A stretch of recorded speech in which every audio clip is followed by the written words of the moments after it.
Hey guys, welcome back. This is Max from iwillteachyoutoPlayGuitar.com, coming to you with a new guitar lesson. Today we're gonna learn how to play palm muting, which is another essential skill for any rock player to have to add punch and rhythm to any of your riffs. This video is part of my free rock guitar crash course. If you want to learn more about this course, I'm going to leave a link to my website on the description box below, as well as a link to the full playlist on YouTube right here. So first we're gonna see how this technique works, and then we're gonna focus on some exercises that you can use to better your technique. So enough talk and let's get started. So palm muting is a technique that I consider to be like 99% for electric guitar and just 1% for other uses. And of those 99%, I would say that around 80% of those will use palm muting with some form of gain, which can be overdrive or distortion. So that's what I'm gonna be focusing on this lesson. So the sound of palm muting is done by pressing the side of your pick hand, this area, against the strings and then picking them like this.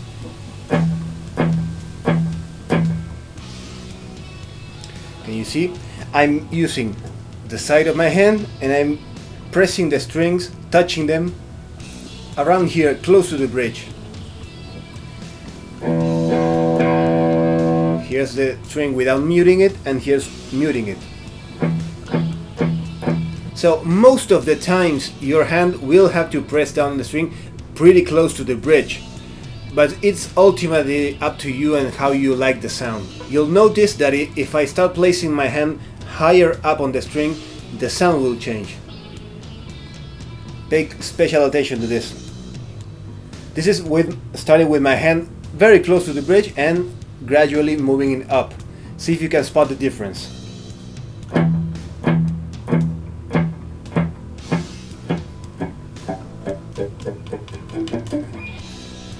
Can you hear it? So the thing is, if I'm close to the bridge, it will actually sound the same note but muted. But if I start moving my hand up, it will start to sound with other harmonics. So usually you don't want to do that. So another thing you have to take into consideration is just how hard you press on the strings with your hand, because it's also going to affect the sound. If you press harder, it will dampen the sound more, and if you use less pressure, it will sound stronger, like this. I'm gonna start playing it very lightly with very light pressure, and I'm gonna start gradually pressing harder and see if you can spot the difference.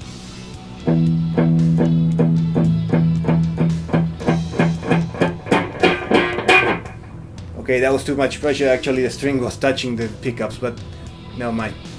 Also, how hard you pluck the strings is also important. Like, the harder you pluck, the more sound you'll get, especially when pressing hard on the strings with your pick hand. So I can be playing with a moderate pressure like this, but if I play harder, I'll get more kick out of it.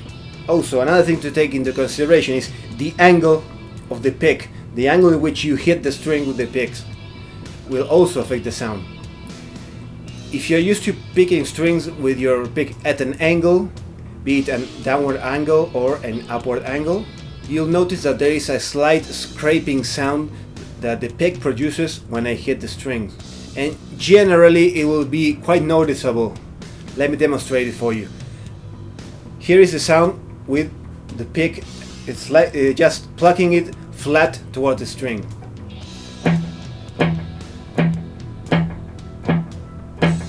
And now I'm gonna put some angle to it. First, I'm gonna do a downward angle.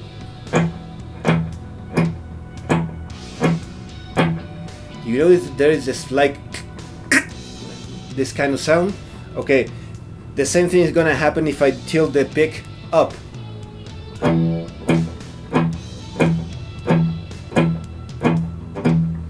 You notice? You get this kind of sound.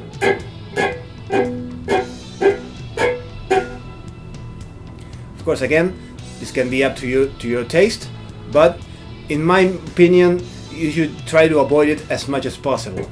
And finally, the effects I'm using with the guitar will of course be very important. Like at the beginning of this video I was saying that most of the times you are likely to be playing palm muting with some form of gain. The thing is, in general, the faster you play notes, the cleaner you'll want your sound to be, because if you have too much of dirty sound, too much of gain, too much grit, it will tend to kind of turn your sound into a mush that you cannot really hear the individual notes, and it will just produce a mess of a sound. And of course I will advise you not to do this. Of course, even if you have a very dirty sound, you can still get away with it if you know how much pressure to apply to dampen the notes adequately. So right now I'm not using any distortion nor any gain, just to demonstrate how it sounds. But now in the exercises I'm gonna add some distortion. Okay, now let's get on with the exercises. The fun part. I'm gonna show you 4 exercises with increased difficulty so that you can have something to play at any level you start off. The first one is very simple, but don't let that fool you. It has the very essence of rock and roll in it, and make sure you learn it. Here's how it sounds like.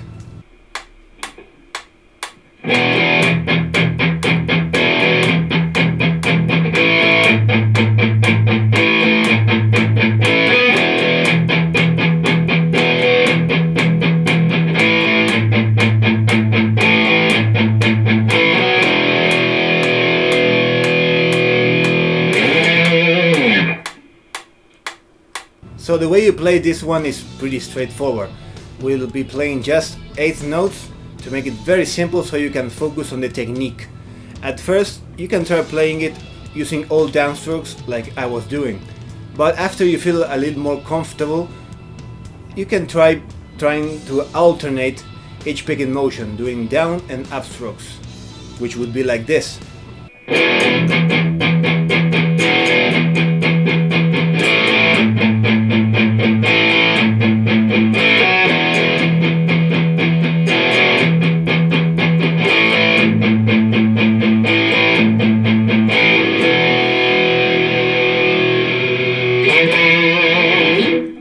Okay, let's move on to the second exercise. In this one, it'll start getting a little trickier as we'll have to move our hand around a bit, alternating the muting technique with playing more chords. And here's how it sounds like.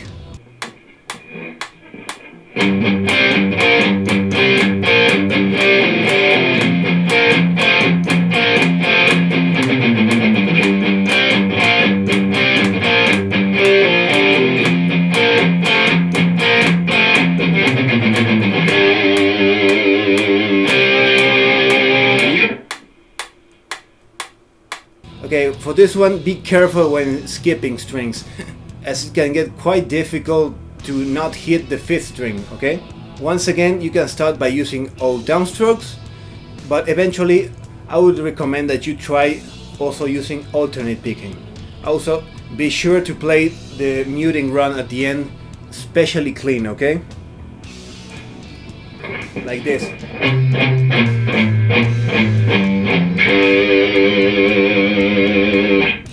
If you want, you can change the fingery a bit and do it like this. Instead of playing the open A string, do like this. Okay? Instead of playing the open note here, I'm using the 5th fret on the 6th string, which is also an A. Instead of doing like this, and doing like this. Okay? If you get it up to speed, it sounds exactly the same.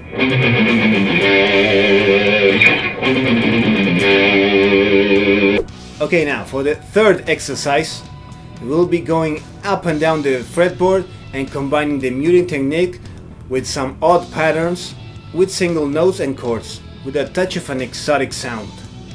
And here's how it sounds like.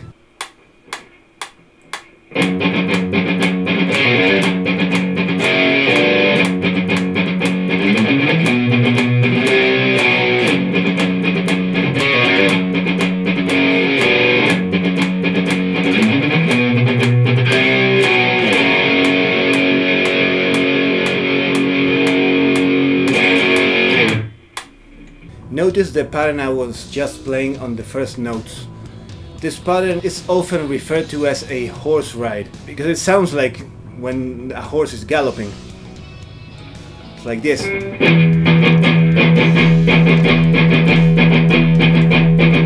If you get it up to speed, it sounds pretty good.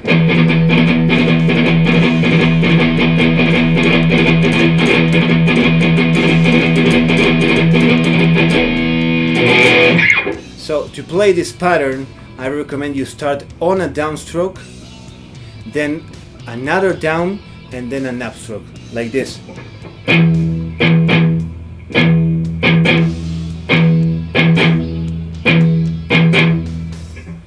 This will help you get the accents right so that the pattern sounds with enough punch. And after you feel comfortable with it, you can try doing all alternate picking like I was doing, which is a little bit trickier because each time you start the pattern over, you'll be starting with a different stroke, like this.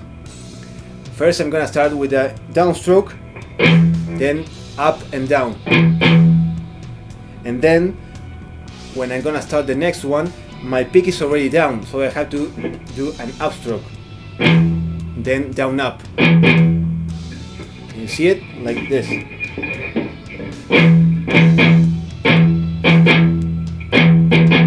Here's how it sounds.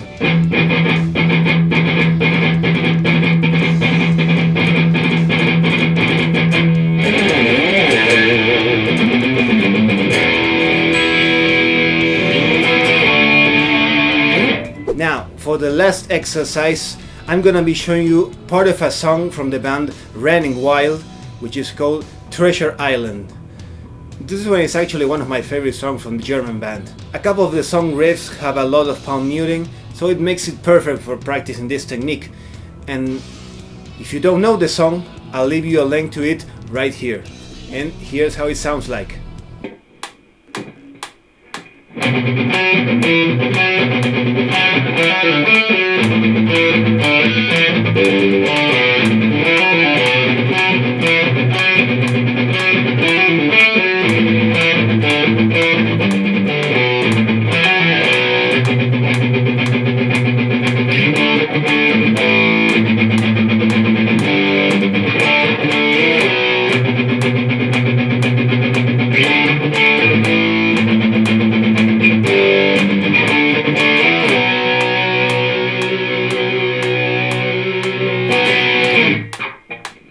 Okay, so the most important aspect to get down to play this one right is to nail the picking strokes, because we'll be alternating a lot of the muting notes with single notes on another string. You have to make sure you don't get lost on which direction you have to pick. For this one, I think it's easier to play it with alternate strokes, starting on a downstroke each time. So give it a go, it sounds great. Okay, now we're done with the exercises. I'm sure they will take some time for you to get them down. As always, make sure that all the exercises sound clean, with no funny sounds or strings ringing where they shouldn't be. Do not focus on playing them up to speed at first. Using a metronome will help you a lot. So if you don't know what a metronome is, or if you don't know how to use it effectively, I'm going to leave also a link in the description box below to my article on my website when I'm going to teach you how to use it.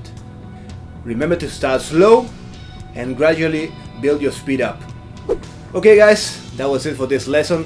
I hope you enjoyed it, and if you did, please give it a thumbs up and remember to subscribe for more cool videos. Remember that I'm gonna leave a link to my website on the description box below, as well as the full playlist to all the videos from the free rock guitar crash course. Practice and you'll nail this down in no time. And with that said, thanks for watching and stay strong.